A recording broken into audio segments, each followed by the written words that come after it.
হৈছিলে ইয়াত ঘটনা? তো আমি ৰাতি 2টা বজাত গম পাইছো আমাৰ দোকানত লুটপাট চলি আছে। ডকাইতৰ দল আহিছিলে, এই 15-20টা মান মানুহ আহিছিলে, আহি পিছত দোকান লুটপাট চলি আছে। কি দোকান আছিলে? তো হাৰ্ডৱেৰ দোকান আছিলে, কোন বজাৰত? তো লৰিমুখ বজাৰ বুলি কয়। লৰিমুখ বজাৰ। কিমান টকা বস্তু নিছিল? ধৰক 1 কোটি মান হ'ব। কেনেকে নিছে তেওঁলোকে ইয়াৰ পৰা? সিহঁতে আহিছে, আহি তালা চলা ভাঙিছে। আমাৰ বেটেলিয়ান 2জন আছিলে, 2জনৰ পিছত সিহঁতৰ লগত কিবা হেলাহেলি হৈছে। হোৱাৰ পিছত সেইটো গুচি গৈছে, গৈ মেলি আকৌ পুলিচ লগত লৈ আহিছে সিহঁত। এই আমাৰ ওচি ছাৰক আহিছে, অহাৰ পিছত সেইকেইটা পলাইছে। আৰক্ষীৰ সন্মুখতে ডকাইতি কাণ্ড? হয় হয়, আৰু সন্মুখত হৈছে। কোন থানা আছিল? এইটো আপোনাৰ কাৱৈমাৰী থানাত আছে।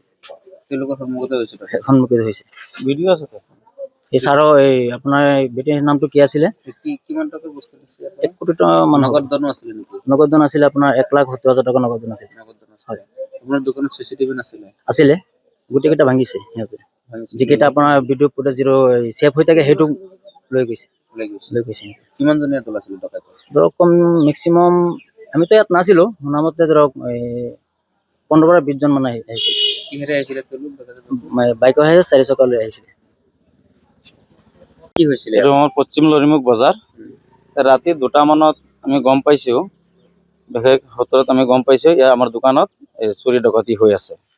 তেতিয়া আমি দৌৰা-দৌৰিকে পুলিচত ফোন মাৰিলোঁ। এটা পেট্ৰলিং আছিলে, আমাৰ কাৱৈমাৰী আৰক্ষী থানাৰ বৰপাত্ৰ মহোদয়ক আগতে পেট্ৰলিং দিছিলে ইয়াত। ইয়াত 2জন মানুহ আছিলে, সিহঁতক মই ফোন কৰি আছোঁ, ক'লে ইয়াত বোলে বহুত মানুহ আপোনালোকৰ দোকানত লুটপাট কৰি আছে, তলা চলা ভাঙি পেলাই। তেতিয়া আমি আইচিক ছাৰক ফোন কৰিলোঁ, ফোন কৰাৰ পিছত ঠিক আছে আপোনালোকে আহিব নালাগে, ইয়াত এস্কেলেট হ'ব পাৰে, ঠিক আছে মই ব্যৱস্থা কৰি আছোঁ। পিছত ব্যৱস্থা কৰি ছাৰো আহিলে, আমাৰ আমবাগান আইচি ছাৰো আহিলে। তেতিয়া পিছত আমি আকৌ আহিলোঁ, আহি পাইছোঁ, ছাৰেও দেখিলে, আহি পাইছোঁ এই মাল চাল চব আমাৰ দোকানৰ পৰা লৈ গ'ল। আপোনালোকে যেতিয়া খবৰ পাইছিলে তেতিয়া তাত দোকানত লুটপাট চলি আছে? আৰক্ষীক খবৰ দিলে, আৰক্ষী কি বুলি কৈছে? আৰক্ষী কৈছে বোলে আপোনালোকে এতিয়া আহিব নালাগে, আহিলে কিবা দুৰ্ঘটনা হ'ব পাৰে। আৰক্ষী অহা নাছিলে নেকি? তেতিয়া আমাৰ পেট্ৰলিঙৰ 2জন মানুহ আছিলে, আমাৰ মানুহ 2জনে গুচি আহিলে। কিন্তু কি কৰিব লাগে মই পিছত কৰিম, আপোনালোকে চিন্তা কৰিব নালাগে, আৰক্ষীয়ে আমাক জনালে। কিন্তু তেতিয়ালৈকে আপোনাৰ দোকানৰ লুটপাট হৈ গ'ল? সামগ্ৰী প্ৰায় কোটি টকাৰ সামগ্ৰী আছে। হাৰ্ডৱেৰ দোকানটো, টিং গ্লাছ এইবিলাক, আৰু আপোনাৰ ইলেক্ট্ৰিক মটৰ চটৰ চব বহুত ফ্ৰিজ এইবিলাকো আছিলে। 15 পৰা 20জন দল এটা আহিছিলে। হাতত চোকা অস্ত্ৰ আছিলে, আৰু 2টা মান মানে আমি শুনা মতে মিচিং আছিলে, পিষ্টল আছিলে। আৰক্ষীৰ লোকো আছিলে আগত? আৰক্ষী লোক ইয়াতে একদম দোকানৰ সন্মুখতে আছিলে। তেওঁলোকে ভূমিকা লৈছে, মানে সিহঁতক বোলে জোৰ জবৰ ঠেলা গোটাই সিহঁতক পঠাই দিলে 2জনক। গটিয়াই পঠাই দিছে, ডকাইতি কৰিছে। আমাৰ কাৱৈমাৰী থানাৰ পশ্চিম লৰিমুখ বজাৰ।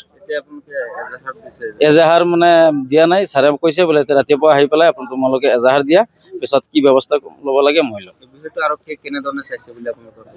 এইটো আৰক্ষী অলপ গাফিলতি হৈছে। যেতিয়া আমি ছাৰক জনাইছোঁ, জনোৱাৰ পিছত ছাৰে কৈছে ঠিক আছে তোমালোকে আহিব নালাগে, আহিলে এটা দুৰ্ঘটনা হৈ যাব। তেতিয়া কিবা এটা সন্দেহ হয়, লগালগ আৰক্ষী আহি পোৱা নাই। কমচে কম 20-আধা ঘণ্টামান পিছত আহিছে। আধা ঘণ্টা লগালগ গুচি আহিলে, সিহঁতৰ মানুহ ইয়াত আছে, সিহঁতৰ লগত ঠেলা ধাক্কা হোৱাৰ পিছতো আৰক্ষী মানে কাণ লৰা নাই। কিয়? ইয়াৰ পৰা আৰক্ষী থানা কিমান দূৰ আছিলে? ইয়াৰ পৰা আৰক্ষী থানা প্ৰায় 2 কিলোমিটাৰ মান হ'ব, বা 2.5 কিলোমিটাৰ ওপৰত নহয়। কিমান সময় ল'ব আৰক্ষী আহিলে? 5 মিনিট, বেছিকে 5 মিনিট। 5 মিনিটত আহি পোৱা আৰক্ষী আধা ঘণ্টা পিছত আহিছে, আধা ঘণ্টাৰ পিছত আহিছে। দোকানখন কি দোকান আছিলে বুলি ক'লে? হাৰ্ডৱেৰ দোকান আছিলে, মুবাৰক হুছেইন। হয়। যিকোনো খবৰৰ বাবে যোগাযোগ কৰক আমাৰ এই নম্বৰত 9181 307 221।